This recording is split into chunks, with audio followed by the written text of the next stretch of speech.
Right, what about let's just get started on this group for now. So Mad Lions, I thought was quite interesting because the problem is you've nailed it already.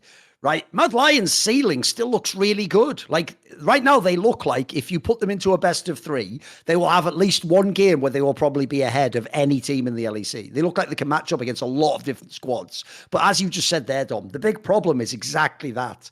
It's that they fucking throw so hard. So hard. Like, this is the team where they just, it's not even like a throw as in like you go for a 50-50 and just lose. Like, they just give you something for nothing when they have big leads. It's so crazy.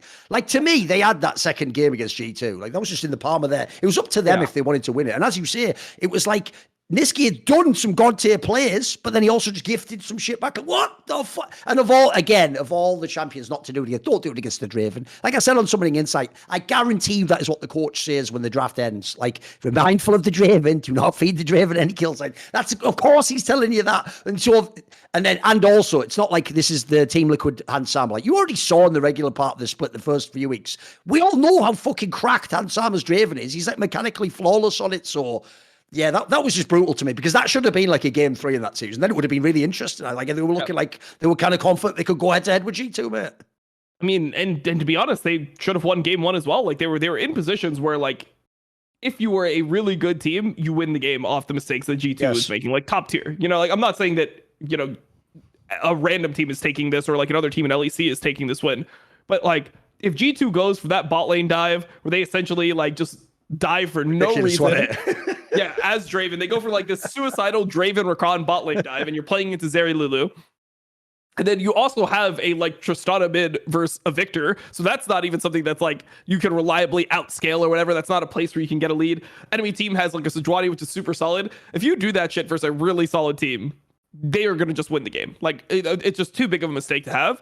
So it's crazy to me that Mad Lions is not able to at least make G2 sweat for it longer, like have it come down to team fights. Before we even get to like the late part of the game, G2's already won. Like these games are ending at like 29 minutes. Yep. So there's no scaling. Exactly. Like, I don't know, man. It just seems like Mad just gives away the leads way too easily. Yeah, I mean, if you get big leads, like you got to be able to understand how to leverage the lead rather than just like fighting to the death and like skill checking the enemy team or diving a turret into a Draven.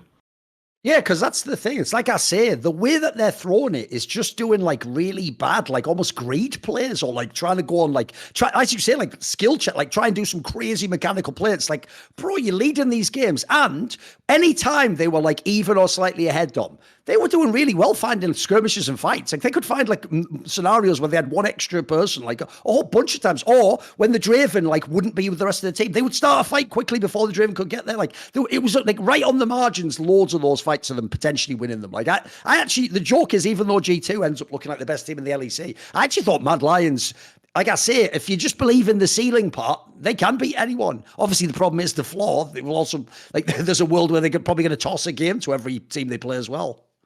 I feel like I feel like it's the other way for me where I feel like they couldn't beat anyone because if you're not winning here, it's like when are you winning? Like how are you winning versus G2 if this is like the games that are going well? Because G2 is generally outplaying people early game. They're the ones that are getting the leads. So what happens when G2 is like actually executing the early game dive, or they're actually getting a lead on Draven, or you know Yike and Caps are playing better than that? You know, like Yike had a very bad Maokai game. Obviously, it just doesn't matter because of what happened, and it's easy to forget. But normally when you're running around on Maokai, what was he? Let me see in this game. He's like 0-4 at a point. He's 0-4-1.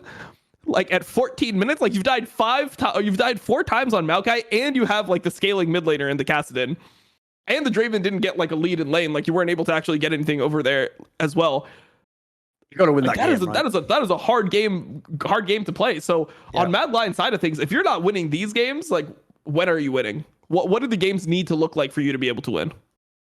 The other problem they have is, I actually think, aside from that very key misplay, in general, Nisqy's actually playing amazing. Like, mate, I've never been that big a fan, but some of the actual outplays he's making are really sick. Like, he's not even the Nisqy of old. Like, the joke is more Caps. That's the fucking Roma again. Like, he's actually just a really good mid laner. But the problem they have is this, Dom, is the fucking top laner, Chasey, is super fucking, like, he goes for everything. So he either gets it. Sometimes he's good in this sense. Like sometimes he can get kills and go for ballsy play, but he'll also just go for it and int as well. Like he is one of those players, you know. So I feel like he has really bad impulse control. He just goes for it all the time. So against lesser teams, it's going to look good. Against G2, it was hit and miss. He's a bit of a coin flip player for me. I honestly feel like the whole team is like that. I feel like every player on this team is like, can we go for this? Can we go for this? Okay, I'm looking. Don't they? Yeah. Yeah, like Niski has that like no off button where you're like, damn, if you just like didn't go for this one play, like you went for 4 good ones. If you just didn't go for this one, you win. I feel like Carzzy is like that. Hilly's always been like that. The only person that has any like discipline is Elyoya. And that is just not the jungle is not just going to be able to control themselves. It's normally like the AD carry or like it's your Victor that's calling you back in a fight. It's your Ezreal in the games that's like, hey, I can't go there, like come back. Those are the roles that people will actually be able to control, like the animal nature of the team on. I just feel like Mad Lions, they just have no off button. They're essentially they're pretty fucking similar to the Fnatic last year, where there just was no off button with the team. They're just forward, okay, we lost. See more cool, funny, interesting clips based on topics from my content? Well, subscribe to this channel then, or be a pleb and don't.